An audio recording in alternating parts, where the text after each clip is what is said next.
So, in the last three talks, we had a look at what Hinduism is about, and in the next series of what are the sacred texts of Hinduism, first we discussed the Vedas, and we discussed how the Vedas are the fountainhead of the Hindu religion, although it's not studied by many.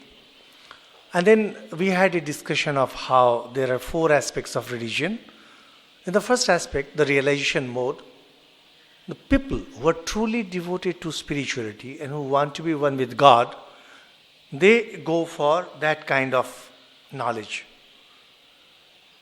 This is usually termed as philosophy, which is contained in the Upanishads and the Gita. But a common man, as we understand, a common man, the way you are not interested in God realization. You are not interested in self-realization. You want your happiness. You want your well-being. You want the well-being of your family. You want the well-being of your friends. And you also want the well-being of the society around you, so that you can stay well. So if there is only philosophy, it's not going to take you far. If everybody says that he is going for God realization, the society will collapse. First thing, this is never possible. There can never be mass spirituality. We keep on talking about making the society good and all. You may try to make the society good. Society is always a mixture of good and bad, and even if you try, the society can never be out and out good. In the same way, no society can ever be out and out spiritual. Mass spirituality is a contradiction in terms. You cannot have mass and spirituality. Spirituality is always reserved for the few. For the rest, it is religion that contains recital mode, the ritual mode, and being good, which is righteousness. So naturally, Upanishads are not competent enough. They are not meant for this. Although the Vedas contain the whole of Hindu religion, but things are not really explained that clearly when it comes to these three terms. But more importantly, there was a very serious problem with the Vedas, particularly in the ancient times. The little that we know of Indian history, we have heard that there was this Aryan race who were considered cultured, and the knowledge of the Vedas was with them. And those who studied the Vedas were known as Dvija, twice born. And it is said, the history says that the Brahman, Kshatriya and Vaishya, they were entitled to studying the Vedas. Surprisingly, when you have a look at some of the books, you find as if the Shudras also studied the Vedas. And in this section, we shall see some very interesting aspects of it. But our job is to see the Indian spiritual tradition and not the historical tradition. So we will not get into those conflicts. The bottom line is that the Vedas were not available and were not open to the masses. The masses could not reach up to the Vedas. So even if they contained the best of things, even if they had the secret of getting all enjoyment in this world, or they had the secret, they knew the ways of reaching the heaven, there was no way that the masses could get it. For example, I say, I've got 100 crore rupees in my bank, and you say that, okay, give me some money. I'll say, but I cannot take out anything from that account. So what is the use of that account? I have a bank account in which I've got 100 crore, but I cannot take out a single paisa from it, and I will have to die with it. What is the use of that thing? So what is the use of the Vedas if I cannot use it for my daily purpose? So India, the huge land mass with its teeming population, did not have access to the Vedas. And what was coming out was some rituals and maybe some stories about which we really don't know much today. And there must have been some secret rituals which later came to be termed as Tantra. So there was a need for the common masses, and even amongst the Brahmins, Kshatriya and Vaishyas. Not everybody went to the teacher to study the Vedas. So there was this problem that so-called Shudra, whoever they were and whatever their definition, they did not know the Vedas, they did not have the access. Here we are assuming what the historians say. And going by some of those old scriptures, we find that even the higher castes had to go and spend a lot of time with their teachers to know the Vedas. Now that was not possible for everybody. So ultimately the general mass was completely left out from the core spirituality. So there had to be a way somehow to reach. Now if you look at other religions like say Christianity or Islam, you'll find that the sacred books like Bible or the Quran is available for everyone. Anyone can read them, anyone can recite from them, not the Hindus. So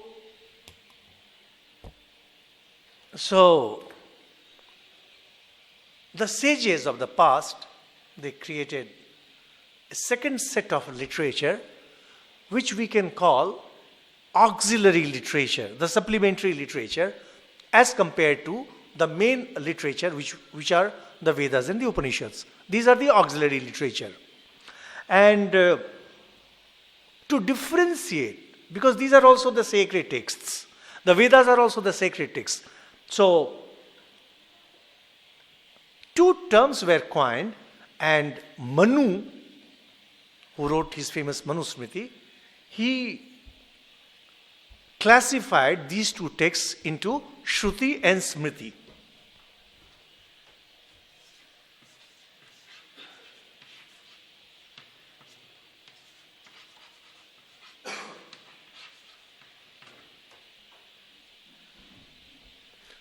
These are the two classes of sacred texts that we have in Hinduism, Shruti and Smritis.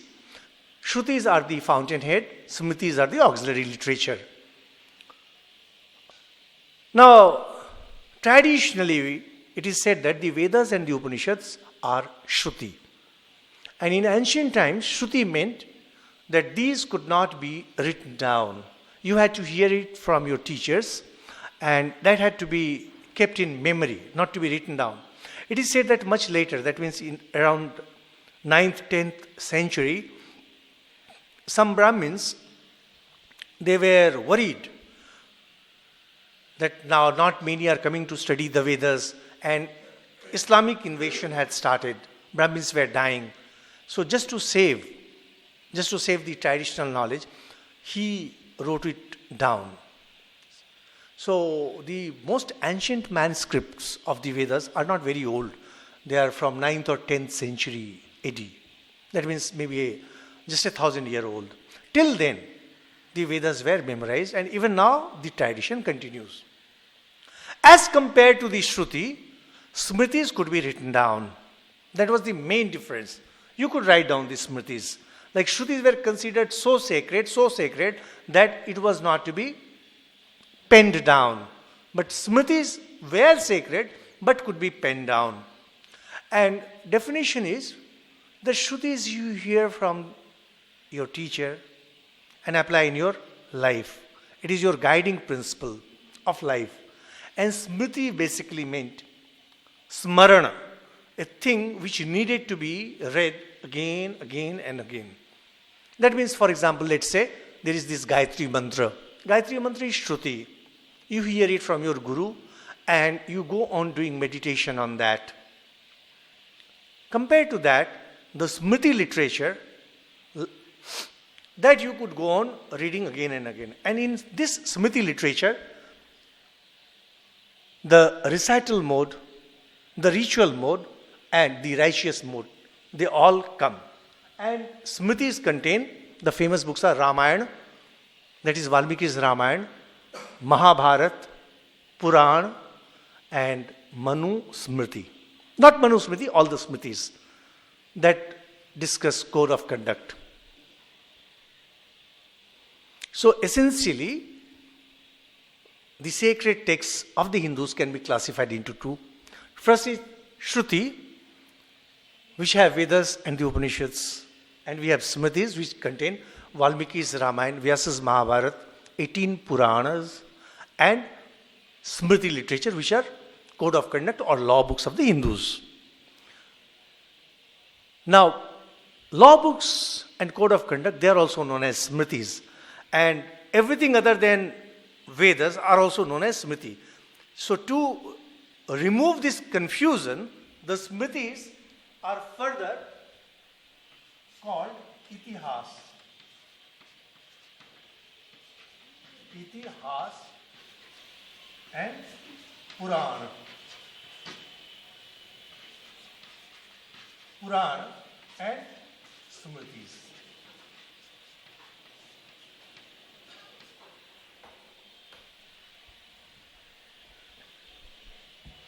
So you have Shruti and there is the general Smriti, and this Smriti again have three categories: Itihas, Puran and Smritis. Basically, the character of Itihas, Puran and Smriti, they are pretty common. And popularly it is said that there is a term in Sanskrit, it says, Shruti is Prabhu Sangita. Prabhu Sangita. And Prabhu Sangita basically means that which commands like a master. That which commands you like a master, Prabhu. And Smritis are known as Suhrit Sangita. Suhrit, like a friend. So, these Shrutis, they are like master. And these are like friends. And it has a very deadly implication. Its first implication is Smriti, like Manusmriti, is a friendly scripture. That means you are not bound by Manusmriti. Hardly people know of this fact. In recent times, there is so much of criticism going on regarding Manusmriti and all. And people hardly know this basic fact that Manusmriti belongs to Smriti class of literature, which in turn belongs to that Shruti Smriti Smriti class of literature. And Smriti class of literature is basically Suhrit Sangita, friendly suggestions. And the rule is, if perchance you come across a statement in any of these Smritis which go against the basic principles of the main Shruti, then these are overridden. They do not have any importance. Secondly, Itihas literature, Purana literature and Smriti literature, they can go on changing with time. But Vedas and Upanishads, they cannot change. It's something like, if you look at our Indian constitution, there are fundamental rights and there are derived rights. Fundamental rights cannot be changed. Derived rights can be changed. So Shrutis are always steady and the Smritis keep changing. So, I hope it's clear to you. So, in this Itihas, today we will be discussing Itihas. And if we can manage, we shall discuss the first Itihas, which is Valmiki Ramayana. Not all the Ramayana, only Valmiki Ramayana is treated as Itihas. So, let's have a look.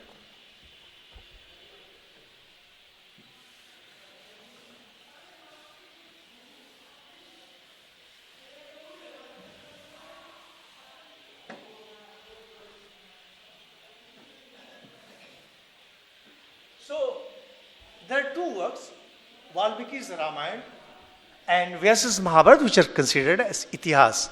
Now, in India, whenever you use the term Itihas, it means history.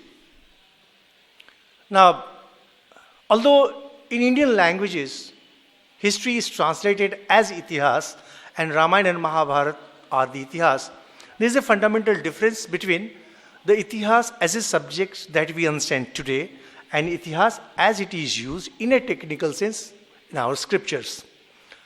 There is a very famous verse that defines Itihas, which says, Dharmartha kama mokshanam upadesha samanvitam or purva vrittam katha yuktam itihasam prachakshate. What is Itihas? It says, purva vrittam. in earlier times something happened. Some events took place. There were some wars or some event took place. You take it as a base. And through that, you push the teachings related to dharma, artha, kama, moksha. Only then it is itihasa. Now this requires explanation.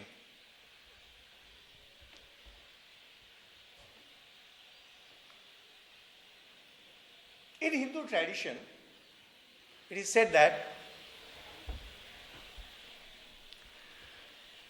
you are the most important person in this universe for yourself.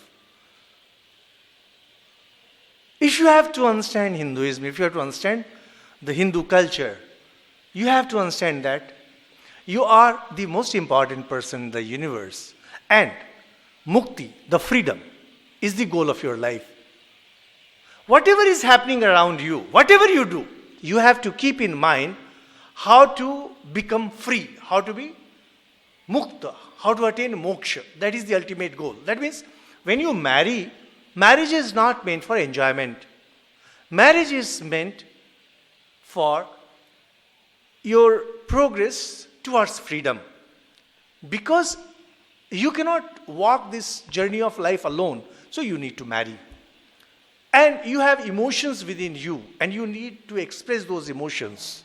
So you need children.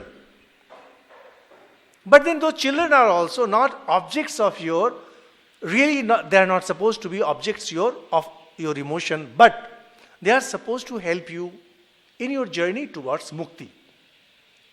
Taking all these things together, they realized, our sages, that after all, not everyone can move towards mukti in one go. So they came up with the idea of 4 goals of life. It was known as 4 Purushartha, which is popularly known in Hindu religion. Practically every Hindu knows that there are 4 things. Dharma, artha, kama, and moksha.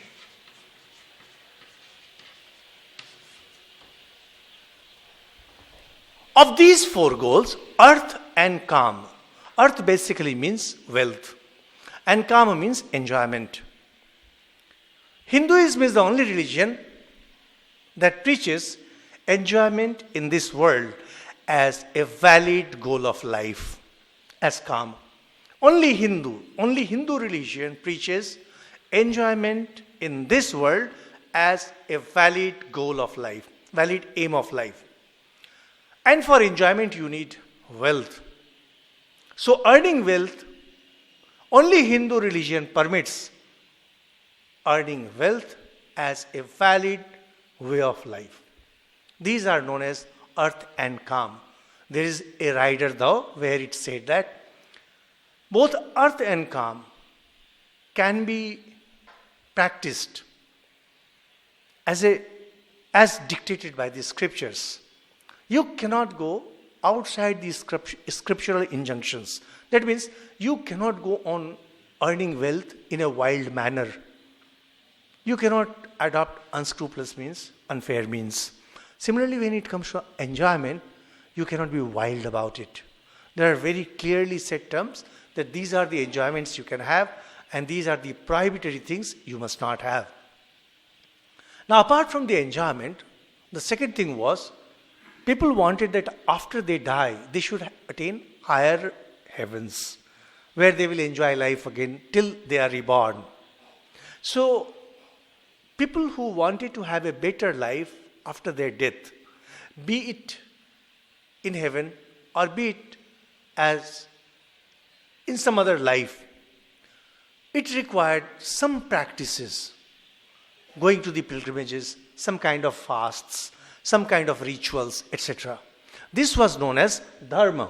Dharma usually means religion, but dharma actually, the technical meaning, when it comes to 4 aims of life, it means leading that kind of life, doing those rituals that will take one to heaven after death. And the fourth one is moksha, which meant that people who did not want enjoyment in this world or in the world after death, that is in the heaven, they were entitled for moksha. So, in one way, these four can be narrowed down to three. This is enjoyment in this life, enjoyment in the next life, and this is about no enjoyment in this life or in the next life. And it is expected that every Hindu will practice one or more of these and will not practice all four of it, because all four cannot be practiced. A person who is practicing, who has taken the path to mukti, that means you say that I want pleasure neither in this life nor in the next life. Now naturally you cannot say that you can also go for artha. You cannot earn wealth. So either you practice one or two or three of these, or you practice this fourth. All four cannot be practiced. So that is why this is separate and these three are somehow related. And we see, my own experience is that even those people who have led some kind of good life, Hindus I am talking about, they lead good life, and a time comes when they get old and then they start thinking of their life after death. They start thinking of heaven, etc. So naturally, a religion has to take care of this life and also of the next life. And this is how Hinduism sees the aim of life.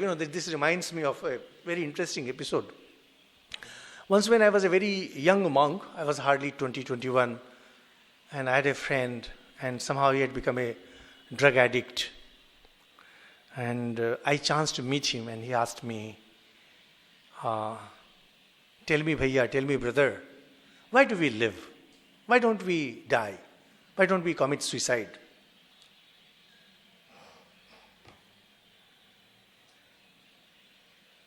I was too young to answer him. And indeed, even today when I look back, I find it very difficult to answer why we live. And our sages knew that once this kind of problems enters someone's head, it's very difficult to drive that thought out. Once I had met a family here at the gate of Belur Math. There was a young lady who had been married and her husband had died, and he had a small child, and she had come to commit suicide. And somehow we met, and then there were exchanges. I was trying to convince her, why you want to die? Because you will be born again. I said, no. Once I am dead, everything is over.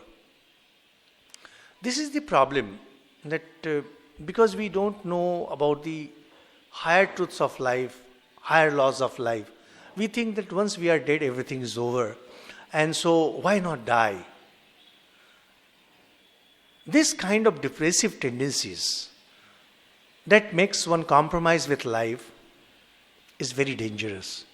And because sages knew it, so they instilled in the minds of every Hindu from his childhood days that you need to practice one of these four goals. If you are really dispassionate about life, go for moksha, and if you are passionate about life, go for the other three. Now when these four goals of life, dharma, artha, kama, moksha, are taught directly, it becomes manusmriti kind of work. It becomes smriti kind of work. And when these four things are taught through stories, through legends, through events, then they are known as Itihasa and Purana.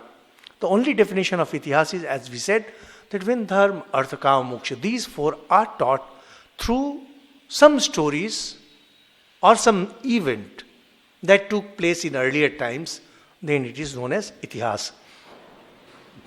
Now when you are narrating just the event, for example, let's say independence movement of India, freedom movement of India.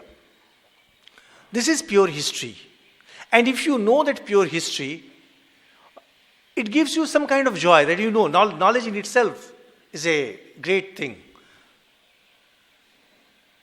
Knowledge is an end in itself. We should not go on thinking, why study this? Study this because knowledge is an end in itself. But Hinduism goes one step further. It says, no doubt that knowledge as an end is great. But if I can use that knowledge for my improvement, then it is better. So when you study the stories of Sri Ramchandra or Sri Krishna or Pandava brothers, Ramayana is the story of Sri Ram, Mahabharata has the story of the Pandavas, and there is Sri Krishna. And in the Puranas we find the story of different divine beings. Then what happens? Somewhere it impacts you. And you learn how to lead that life. The same things, when taught in your childhood days or taught through the law books and code of conduct book, they do not create that impact. To give you an example, in our childhood days we were taught that we should always speak truth. Secondly, we should not steal, and we should not look at the wives of others with lustful eyes. But see what's happening. Everyone knows. And see how corrupt the Indian society has become in recent times, how lawless. Things that we read in newspapers is frightening. The sages also knew it. It's so difficult to grasp these truths. So, to impress the gross minds, they came up with grosser ideas. That means they created stories. And in those stories, because see, if you have a big stone, if your head has only a stone, to be broken that into pieces, you need a sledgehammer. And if your mind is very fine, anything will do. For finer minds, there are the Upanishads. For little less fine minds, we have Manusmritis. But for the grossest mind, like a person who is literate, you have to just say, do not enter here. Do not trespass. Do not walk. And for a little less sensible person, there is a gatekeeper who says, don't. And for the cows and donkeys, you need somebody with a stick who goes and beats that cow and the donkey. Otherwise it will not understand. Notices do not matter with them. And even hut does not work with them. They need sticks. So these Ramayana and Mahabharata, which are Itihasa, and which are popularly known as epics, are basically that kind of sledgehammer that is supposed to impact even the crudest of minds and even the most dense mind. People who have their head, they have stone for a head, even they are supposed to be impacted by this Itihasa and Purana. Now see, sometimes as we mentioned that Itihasa are referred to as epics, and sometimes Western scholars, they compare our Ramayana and Mahabharata with Iliad and Odyssey. Comparison is not right because as we mentioned, the goal of Ramayana and Mahabharata and Purana is to teach Dharma, Artha, Kama, Moksha through these stories. Iliad and Odyssey does not do that. They are just adventure stories. So there is a fundamental difference between any kind of adventure stories and Itihasa and Purana. Now when this Itihasa and Purana came, and today we will be focusing more on the Itihasa aspect, that is Ramayana and Mahabharata. Ramayana and Mahabharata contributed massively. They took all the fundamental ideas of the Vedas, and they took the fundamental ideas of the Upanishads. Upanishads are talking about the fundamental unity of everything. Ramayana and Mahabharata, particularly Mahabharata, took those ideas. And they also punched the philosophy of the Upanishads. Not only the highest spiritual truths, but also the philosophy. And with that, they brought in the human characters. As we know, Sri Ramchandra is there, Yudhishthira, Pandava brothers are there. And again, brought in the divine. Like incarnations were there, Lord Vishnu is there. And Sri Ram is treated as incarnation. Sri Krishna is treated as incarnation. And in between they threw the semi-divine beings like Apsaras and Nag and all those. And the mixture that was produced is so powerful and so attractive that even today, Ramayana stories and Mahabharata stories are popular amongst even the kids. Here, apart from the sheer ingenuity, where you have the philosophy, you have the highest spiritual truths, you have the divine elements, and you also have description of nature, and the human nature is also brought in. So it really makes a very good read. And that's why you find that Ram Leelas are performed even today. And we find how, when this Ramayana serial was going on, how the streets of India would empty completely.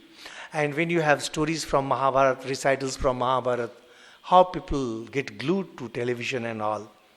There's something very attractive about them.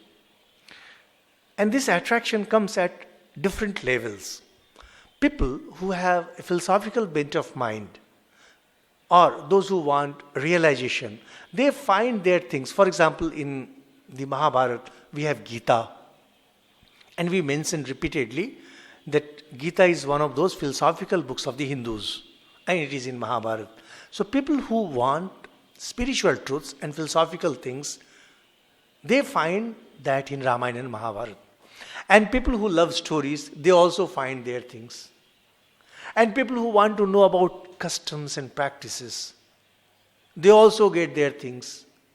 And people who love literature, they also find their material, because Valmiki Ramayana is famous for its literary value. So these are some basic characteristics of the Itihasa literature that came to shape the Indian mindset. And the second very important character of Itihasa, which when we discuss Ramayana and Mahabharata in detail, we will be discussing, is that the Shruti literature, that is Vedas and Upanishads, and for that matter, any religion, it discusses good and bad in very clear terms. This is right and this is wrong. If you read the Vedas or if you read the Bible, it very clearly will say, thou shalt not, you will not do this, or you will do this. Every religious scripture, every scripture of every religion, in very clear terms. For example, there are 10 commandments. It's a very clear, you have to do this, you have to do this, you have to do this. In Bible, the same thing happens. In Quran, same thing happens. In the Vedas, same thing happens. But Ramayana and Mahabharata, that is Itihasa, they are absolutely different in that sense. We will be discussing a little more in detail of this thing. But let's know just one very simple thing, that if the main sacred texts discuss the good and the bad, and the battle between good and bad. For example, in Parsi religion, there is Ahirman and Ahura Mazda. Is the battle between good and bad. Defining the good and defining the bad. In Itihasa literature, that is Ramayana and Mahabharata, the conflict is not as much between good and bad as between good and good.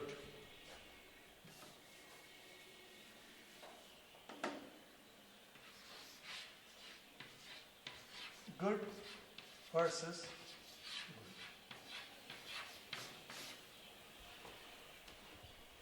This makes Ramayana and Mahabharata an unusual scripture of the world which has no parallel. Absolutely no parallel, and there can never be any parallel. This needs explanation. See, we know that ethics demands that you be good. And good is defined as be truthful, be obedient, be honest, be chaste, like that. Now what happens when two values clash? Surprisingly, scriptures never discuss such situation. Scriptures will say, always speak the truth. Be obedient to your elders. Don't steal. Things like that. And be non-violent. Things like that. Now what happens if two values, two good things clash? No scripture discusses this. And specialization of Ramayana and Mahabharata lie in discussing the good versus good. Right versus right. Because you see what happens, when it comes to literature, there are two kinds of literature. One is known as child literature and there is known as mature literature. In child literature, good is good and bad is bad. White is white and black is black. In mature literature, there is neither white nor black. It's all shades of grey. In Ramayana and Mahabharata, the characters, particularly in Mahabharata, the characters that come, they're all just shades of grey. If you read any children's story, in any language, you will see there will be a character who is all good, obedient, this, that. And when you look at life, you never come across a single character. There can never be neither Buddha nor Jesus. No one can be a character whom everybody will appreciate. And that's why we have critics of Jesus and we have critics of Buddha. Why? For example, there is a very famous Hindi poetic work, Yashodhara, by Maithili Sharan Gupta. And there, the poet has imagined how Buddha goes back to his kingdom and there he meets his wife and his wife asks, what you attained outside which you could not have attained staying with me. Somewhere, that thing comes. Then why did you leave me? Buddha can be criticized for leaving his wife. Surprisingly, see, people keep on talking about banishment of Sita. That Sita was banished. Nobody talks about Buddha giving up his wife. Nobody dares. And nobody talks about Jesus giving up his mother and sister. They don't dare. Hindus are a cowardly race meant to be beaten up by everybody. Just look. For religion, everything has to be given up. The moment you give up something, there will be criticism. Now, when you look at the life of Sri Ramchandra, because when Mahabharata comes, we will be seeing these ethical dilemmas in more detail because it's a larger work. In Ramayana also we find how Sri Ramchandra, he is being ordered by his father to go to the forest. And his mother says, you won't go. Now the scriptures say, be obedient to your father. Scriptures also say, be obedient to your mother. Whom to follow?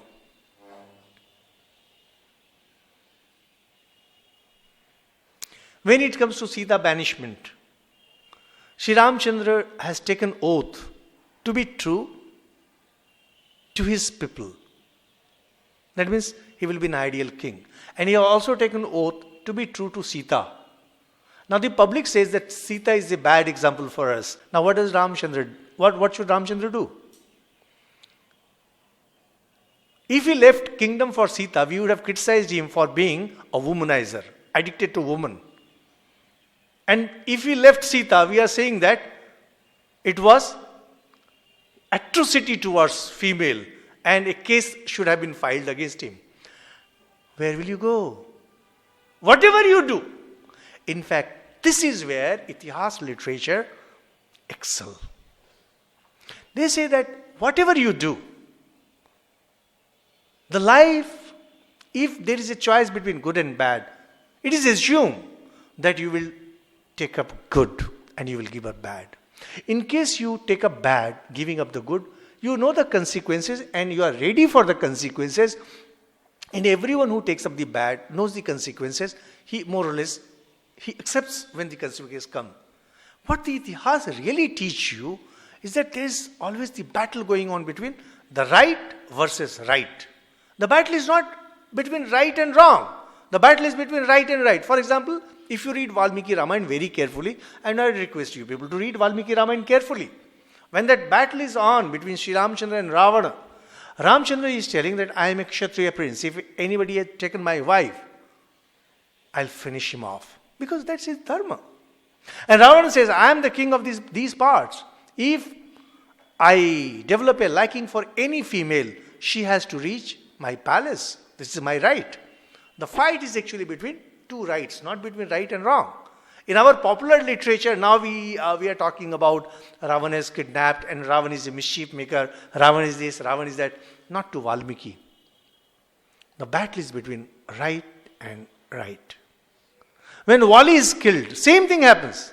There is a battle between right and right. Same thing goes on when it comes to Mahabharata. More serious things happen. Sri Ramchandra at least is absolutely clear in his approach, as we shall see when we discuss Ramayana. But in Mahabharata, those characters, they are not as clearly defined. Because in our own lives, our characters are never as well defined. The nearest that we know of, personally, if you ask me, of the famous personalities I am telling, there was Sri Ramakrishna, who was totally devoted only to God. And he said, I swear, I know nothing other than God.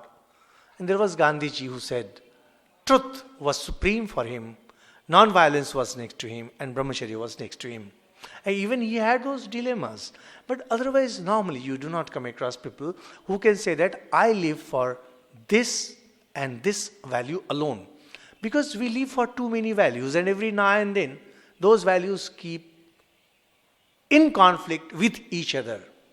And what these scriptures teach us is, take up one value and move ahead.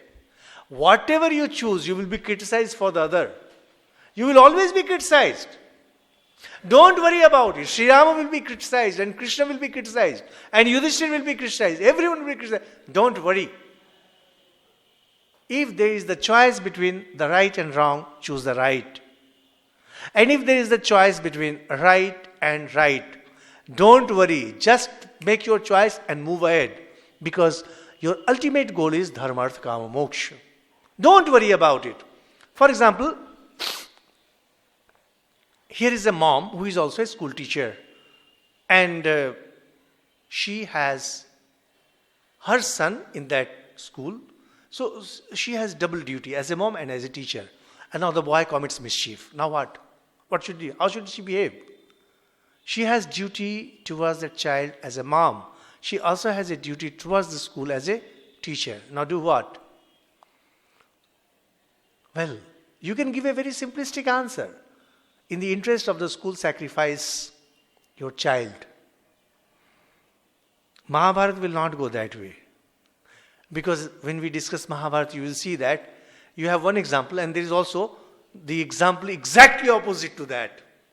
And when the British came to India and Muslims came to India, they had access only to these scriptures, not to Vedas or Upanishads. And they found, my God, what kind of values they are preaching, without realizing that basically Ramayana and Mahabharata are extremely evolved and very superior class of literature.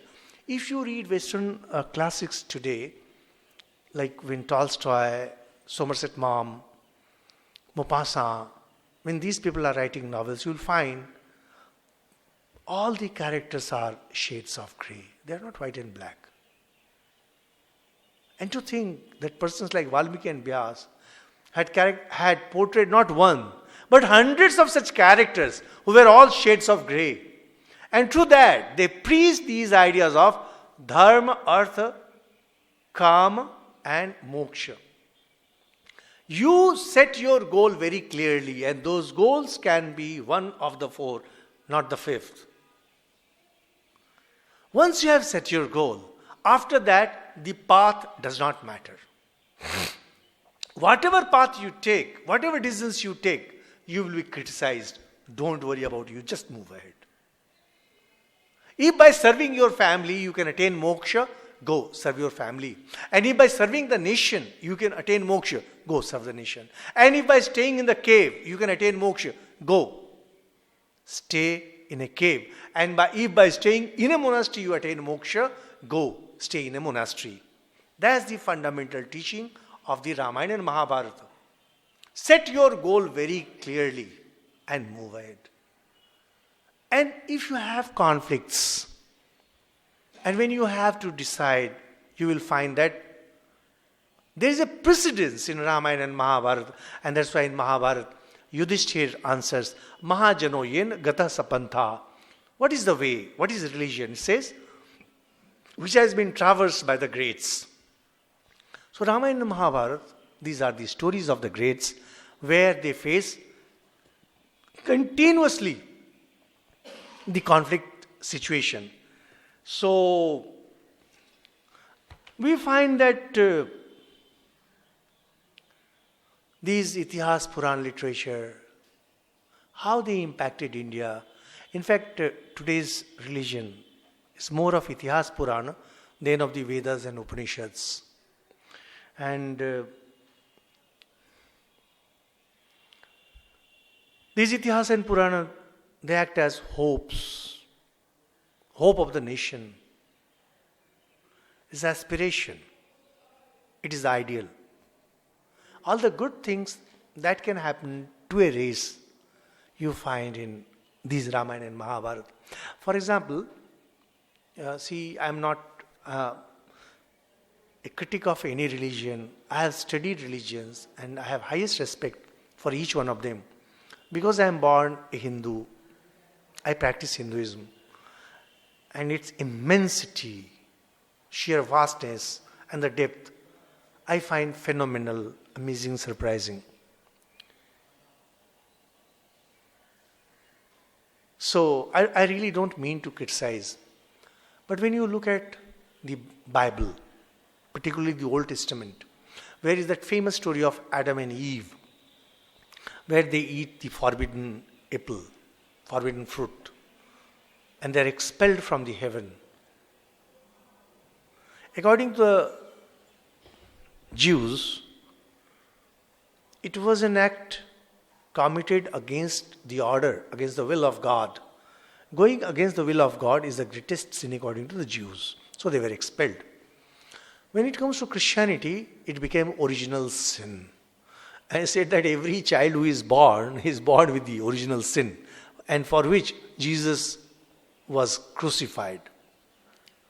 So that sin is washed away. That means once condemned, you are condemned. And to come out of that condemnation, an external agent has to act, like Jesus is interceding on behalf of people like us. Although I am not a Christian, but the idea remains. Ramayana and Mahabharata does not discuss that way. Ramayana and Mahabharata say that even if you have a great fall, you may go on falling to any extent. You can rise. And this rise is not very difficult. You only have to do tapasya. And tapasya means austerities, practice of austerity, spiritual discipline. Tapasya has come from the word tapa. And tapa means from tapa has also come tap, which means heat. When a person focuses his mind and attention on some particular idea and says that he or she will continue with that thought in spite of the suffering and the limitations that he or she may get, that creates some kind of physical and mental heat.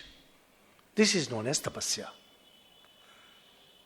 We Hindus believe that whatever mistake you might have committed, and howsoever spectacular your fall might have been, if you perform tapasya, you can rise again. To give an example, we have the story of Valmiki who wrote Ramayana. But mind it, this is a popular story and I personally do not subscribe much to it. When we go to Ramayana section, we shall see why I personally don't subscribe to it. So the popular story is that there was a robber named Ratnakar, and he used to loot people, and once he got hold of some sages And when the sages opened his eyes towards the folly that he was committing, he sat down for tapasya. He said that I am moving away from everything. Now onwards, my mind will be devoted only towards God. And from there, he became Valmiki, who wrote the first great scriptural text outside the Vedas, Valmiki Ramayana. That means no fall, howsoever spectacular, is enough to condemn you forever. Similarly, when we go to Ramayana, we find there was this Ahalya, wife of a great sage. There were transgressions on her part. And her own husband said, okay, you stay here, no one will be able to see you, and you perform tapasya without taking food, without taking water. Once purified, you can come back to me. So in popular imagination, she became a stone. And when she lived like that for years and years, and Sri Ramchandra came, by then the huge period of her tapasya was over. She once again became human being and she was purified and she went back to her husband and her husband accepted her. So we find that in Ramayana and Mahabharata, there is never a character as fallen who cannot rise again. And again you come across characters, great characters who have their fall. So we have Indra, who is king of gods, the ultimate that can happen in this world. We find that he is continuously getting tempted by this and that and falling for this woman and that woman. And every now and then he is getting cursed by this person and that person, and he again performs tapasya and comes up. Surprisingly, during one of those period of curses, which Indra tends to invite on himself, there was a great sage, Nahush, who was requested by all to take up the charge of Indra, the king of gods. Now Nahush, he was a great king. He had his senses and understanding at the right place. Once he became the king of gods, he also lost his balance. And he fell for wife of Indra. And now this wife of Indra, Shachi, he just ordered that you being the wife of Indra and me being the Indra, that is king of gods, you have to come and serve me. Now she was not willing to do it. So there was a huge stratagem according to which some sages were ordered to carry this king. And Nahush, he was so excited about meeting that beauty that he kicked the head of one of those sages with his feet. Sarpa, move quickly. And the sages became so furious that they cursed him that how dare you kick a sage on his head with your feet? You said, Sarpa, go, become a snake and fall down. And that very moment, Nahush turned into a snake and fell down cursed. So you find that even if you become exalted, you can have your fall. And just now we discussed about Indra and we are discussing Nahush. So we find continuously this is the realistic picture of the world. Two things happen through these. One is that no bad is ultimate bad, no good is ultimate good. A thing that has gone up can always come down. A thing which has gone down can always come up. And through these, one also gets the picture that the ultimate goal of life cannot be dharma, earth and kam. Because earth and kam gives you earthly pleasure. Dharma gives you heavenly pleasure. And through these stories we see how these things are transitory. You have a fall from there and you have uprise from here. So they say, go for moksha. Once you attain self-realization as described in the Upanishads, then you will neither have any uprise nor you will have fall. Because you are one with everything. You are one with the good. You are one with the bad. You don't want anything. You don't want to get rid of anything. So, Thus we find the major difference between the very approach of the Vedas and Itihas literature. And Purana literature also similar. There is a fundamental difference which we will discuss when we go for the Purana. The difference being, in Itihas the central characters are human beings and there are divine beings who have a secondary role. In Purana, the divine beings have the primary role and human beings have a secondary role. Otherwise their characters are same. But traditions have described Puranas as having 5 characteristics, which we will discuss when we reach the Puran section. So this is something about what Itihas and Purana are about, and that the sacred texts Ramayana and Mahabharata belong to Itihas literature. And these Itihas literature, they are not history the way we understand it. And these Itihas, these are the real hopes, urges, aspirations and ideals of the Indian race. The central point being, you need to have an ideal, impersonal ideal, and move ahead. Second very important thing which we will discuss in Mahabharata also, very important is, each is great in his own place. You don't have to change your way of life. Whatever you are great. You just continue to perform your duty properly and you can attain the highest. That means you can attain earth, you can attain kama, you can attain dharma, and you can also attain moksha. When we have an overview of the Mahabharata, these things will be discussed in detail. In the next class, we shall discuss the basic character of Ramayana. We stop here. Thank you very much.